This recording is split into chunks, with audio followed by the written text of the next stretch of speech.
Es un gusto estar en Río Cuarto, salir un poco de Córdoba. Esta zona no venimos mucho al sur acá, pero bueno, es un gusto estar acá. Lo que yo les vengo a mostrar es parte del trabajo que hacemos en la Bolsa de Cereales de Córdoba. Bueno, en una primera parte yo le voy a encargar un poco más la parte agrícola. Vamos a ver un poco lo que esperamos con lo que es soja y maíz, los precios para la campaña que viene, y después ya enfocando lo que es a nivel más microeconómico, cómo viene la campaña acá en la provincia de Córdoba y algunos indicadores de rentabilidad para el sector agrícola. Bueno, lo nombró Jorge, y como les decía, a nivel macro, a nivel general, soja, maíz, y ya vamos adelantando la conclusión que en el corto plazo los precios de los granos tienen pocos incentivos a la suba. ¿Por qué? Pues se están dando una serie de cuestiones que condicionan a los precios. En primer lugar, la guerra comercial la guerra comercial de China con Estados Unidos, donde China le puso un arancel a la soja estadounidense, entonces esto hizo que se encareciera la soja en China.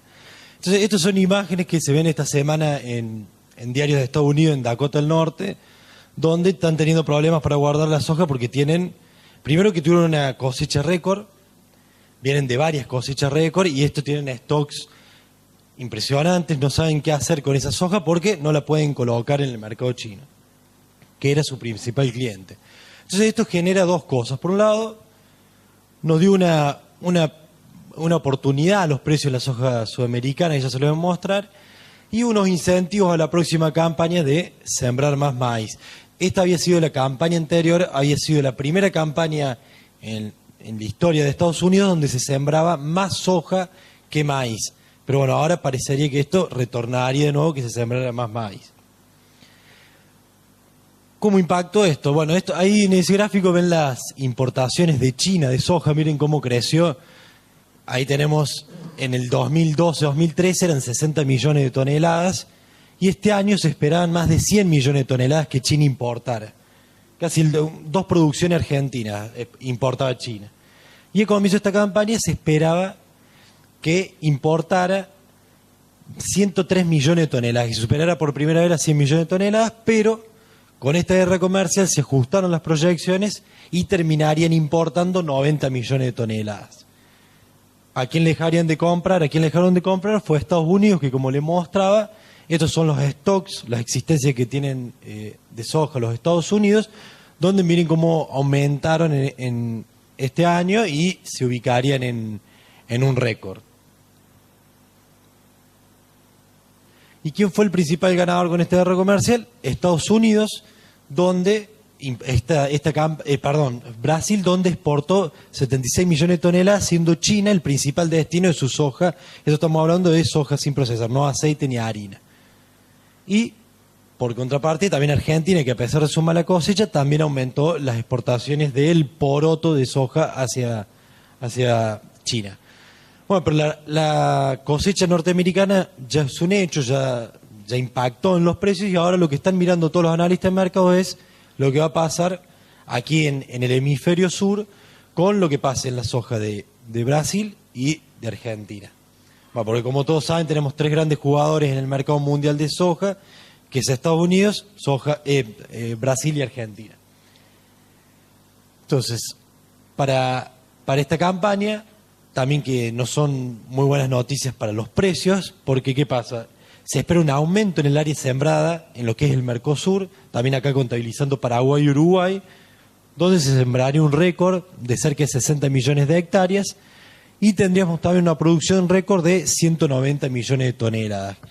Que esto de concretarse, si las proyecciones climáticas son las que se vienen manejando, que serían relativamente buenas, es un niño débil, que favorecería esta región con lluvias por encima de lo normal, tendríamos una producción buena, que esto lógicamente los mercados no impacta de la mejor manera a través de los precios. Si miramos los precios como estaban siendo, aquí tenemos los precios de exportación de Estados Unidos, que es la línea punteada. Estos son los precios FOB de exportación. los precios en el puerto de Paranagua en Brasil y el puerto de Rosario de Argentina. Entonces pueden ver cómo a partir de junio de 2018, cuando se implementan estos derechos, estos aranceles de China sobre la soja estadounidense, empieza a caer el precio que cotizaba en Chicago en el precio de exportación estadounidense y un diferencial de hasta $80 con lo que se pagaba la soja sudamericana. Aquí tenemos el precio en dólares, sin embargo el precio en dólares en el mercado interno ha caído y en el mercado disponible en Rosario tuvimos incrementos relacionados con el tipo de cambio que ahí como pueden ver cómo despegó cuando tuvimos esa devaluación fuerte del 30 a 40 pesos y ahora se está estabilizando en 9.200, 9.400 pesos la tonelada. ¿Qué pasa con maíz? Bueno, en el mercado mundial veníamos de campañas donde la producción años tras año, antes del rectángulo ese que está punteado, venía sobrepasando el consumo. Entonces esto se iban acumulando stocks y no había muchos incentivos a la suba en el precio del maíz. Sin embargo, en la campaña pasada y en esta campaña se espera que el consumo sobrepase la producción, que pase más de 1.000 millones de toneladas, y esto es lo que genera algunas presiones que pueden fomentar la suba en el precio del maíz. Sin embargo, ahí tenemos. Una cosa muy importante acá es que en el agro la demanda es más inelástica que la oferta. ¿Qué quiere decir esto? Que al aumentar la demanda es más sensible después los cambios en los precios, la modificación en la oferta. La oferta de un año a otro puede variar mucho de acuerdo a factores estacionales, por ejemplo como el clima. Sin embargo, el consumo, una vez que va alcanzando un nivel elevado, que uno está acostumbrado a consumir un determinado producto, luego cambiar o sustituirlo es más complicado. Entonces, por eso, la demanda se va fortaleciendo, entonces ante cambios futuros en la oferta, eso va a impactar a la suba en los precios. Pero acá hubo un dato muy importante que pasó en el último informe de Luzda y fue algo que pasó con China, donde, ¿qué pasó? China primero tenía grandes stocks de maíz, pero ¿qué pasó? Le recortaron los subsidios al maíz, entonces esperaba que la producción fuera cayendo, y después por otro lado estaban aumentando la producción de etanol, que obviamente le utilizaban el maíz. Entonces el mundo, ¿qué esperaba? Que fueran cayendo los stocks que tenía China, y que China, que si bien en un momento exportaba maíz y ahora era un importador de 3, 4, 5 millones de toneladas, no era un mercado muy relevante, se esperaba que China pasara al frente y se convirtiera en un importador grande de maíz. Sin embargo, cuando salió el informe Luzda, los chinos revisaron su estadística de producción y resulta que tenían una producción mucho más elevada de la que el mundo consideraba. Entonces eso hizo que tuviera una producción de 31 millones de toneladas más grande y que pasaran de stocks que supuestamente el mundo creía que China tenía 80 millones de toneladas de stock de maíz, tuviera o tiene ahora 223 millones de toneladas, o sea, se multiplicó casi por 3 los stocks que tiene por China. No sé si los habían contabilizado mal o antes, pero esto sorprendió el mercado. ¿Cómo?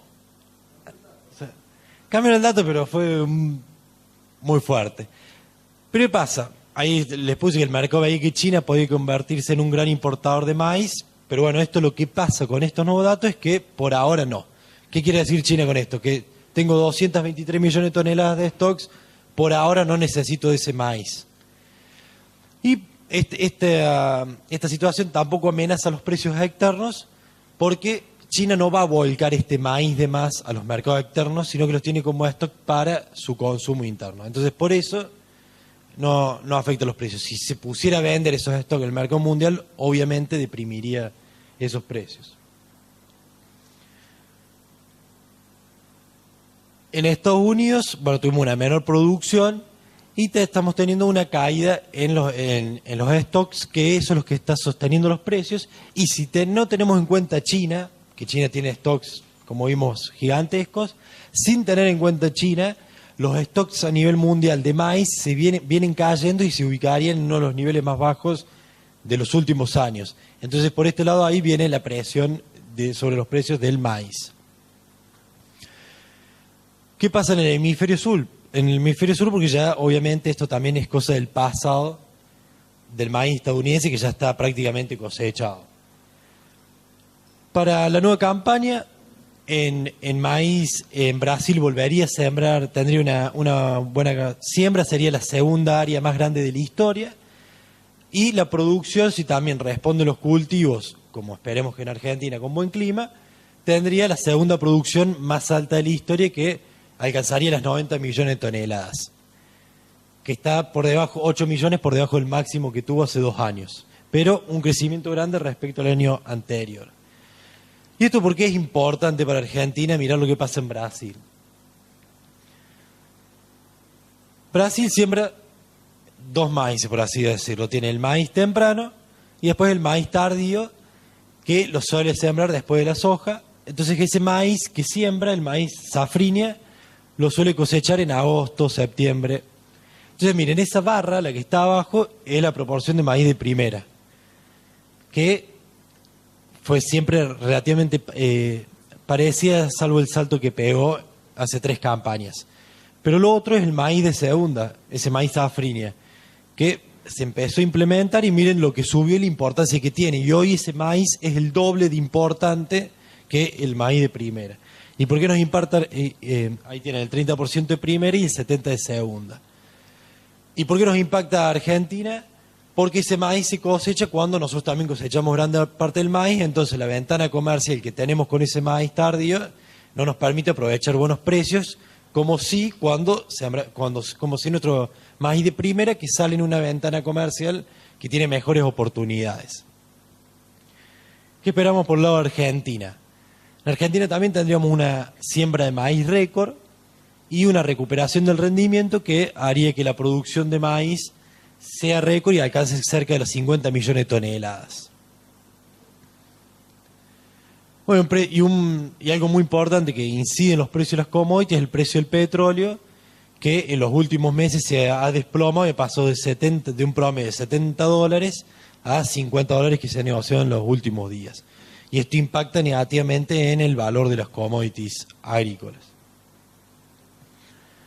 ¿Cómo vienen los cultivos en Córdoba? Que esto ya es parte del relevamiento que nosotros hacemos propios de la bolsa de comercio, de las bolsas de cereales. Perdón, Luis, no me mates. Esto es trigo, que ya lo estamos cerrando. Acá nosotros relevamos, acá les voy a mostrar de Córdoba, pero a partir de este año de la Bolsa de Cereales de Córdoba está estimando la producción, área y rendimiento de La Pampa, San Luis, Santiago del Estero, Tucumán y Tucumán.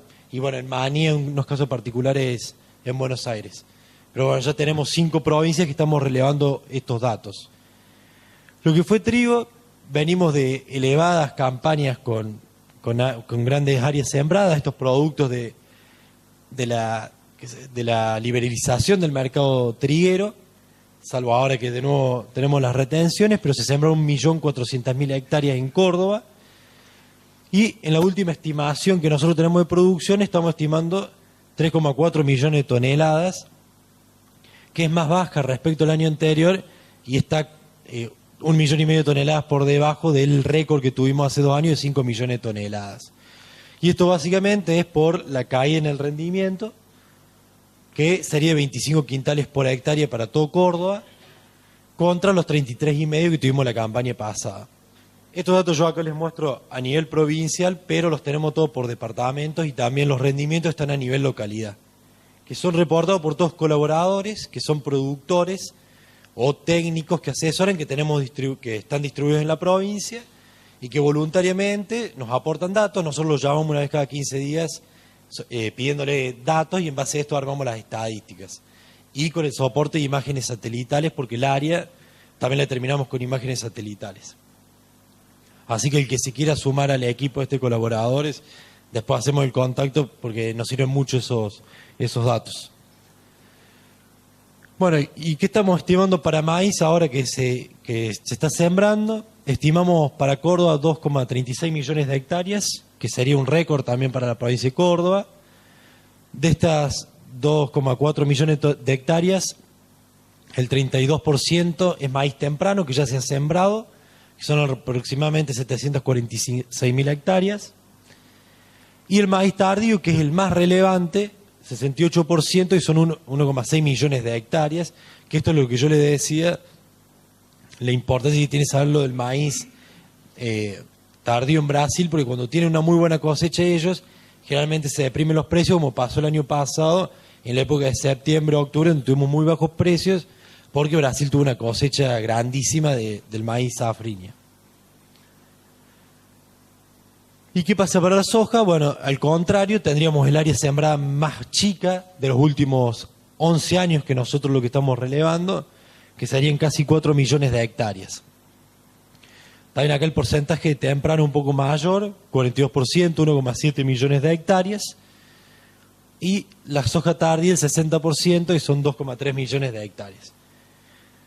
Todavía no tenemos el rendimiento como para estimar producción, pero si tenemos un buen nivel de rendimiento vamos a tener un muy buen nivel productivo, principalmente de maíz, que podría estar en las 15 millones de toneladas. Bueno, otro de los datos que es muy importante y para ir acercándonos a cuál es el resultado económico para Córdoba de los cultivos estivales es el arrendamiento agrícola, que esto también lo relevamos en la bolsa. Acá están en quintales de hectárea, en quintales de soja por hectárea, donde para la última campaña estamos estimándolo en 9,5 quintales. Sin embargo, y en dólares serían $232, que es el tercer valor más bajo de los últimos años. Estos datos es un dato a nivel promedio. Lógicamente la provincia de Córdoba tiene mucha variabilidad, las tierras son muy diferentes de acuerdo a la zona donde estemos. Acá no sé si lo notan muy bien en el mapa, pero tenemos la zona norte con arrendamientos promedio entre 7 y 8 quintales por hectárea. La zona núcleo, Marco Juárez, Unión, entre 14 y 16 quintales y medio de soja por hectárea. El centro entre 9 y 10. Y Río Cuarto, ahí tenemos 9 quintales por hectárea, promedio para todo el departamento. Estos son para campos agrícolas. Y ahí tenemos, bueno, la variación respecto al año anterior, donde no hubo grandes variaciones respecto al año pasado. Si quieren acercarlo, esto lo relevamos por localidad y acá tenemos todos los valores por localidad. Y como pueden ver ahí en el departamento de Río Cuarto, si bien el promedio es 9, tenemos algunas zonas de 7 quintales y medio, o 9 en el sur del departamento y 8 en el norte. Yo no sé si eso es lo que están viendo ustedes más o menos, o están en otros niveles.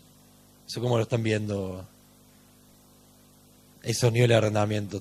Son más o menos parecidos a los que manejan ustedes. Cada punto de esto es un colaborador que nosotros tenemos, entonces mientras más tengamos, más números podemos tener acá también. También esto depende de cada contrato de acuerdo al manejo que tenga el campo, etcétera. O sea, hay un montón de variables, por eso son valores promedios.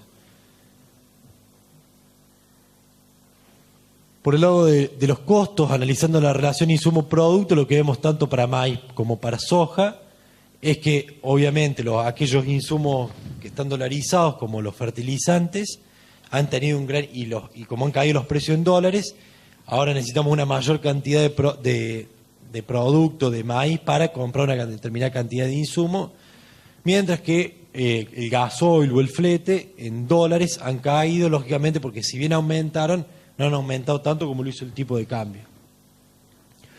Lo mismo aquí pasa para la soja, donde también se ve un incremento en esta relación en los insumos, pero cae para lo que es gasoil, flete.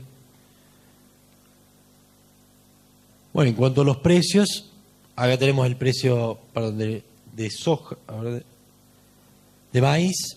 Esta es la evolución de la posición cosecha 2019, donde vemos claramente cómo a fines de agosto, cuando se implementa el derecho de exportación, el precio cae, venía cotizando alrededor de $170 por tonelada y hoy de cosecha tenemos $30 menos, que se están esperando $141. Y lo que es la soja, también ahí se ve claramente el corte, que pasamos de un precio que esperamos de $280 por tonelada a mayo de 2019, y hoy estamos hablando de 240 por tonelada. Entonces, en este escenario para Córdoba, lo que nosotros esperamos es que los márgenes de maíz sean mayores a los de soja y que en campo arrendado la soja apenas dé un resultado positivo entre $6 y $7 por hectárea. Eso también es a promedio Córdoba, es muy variable.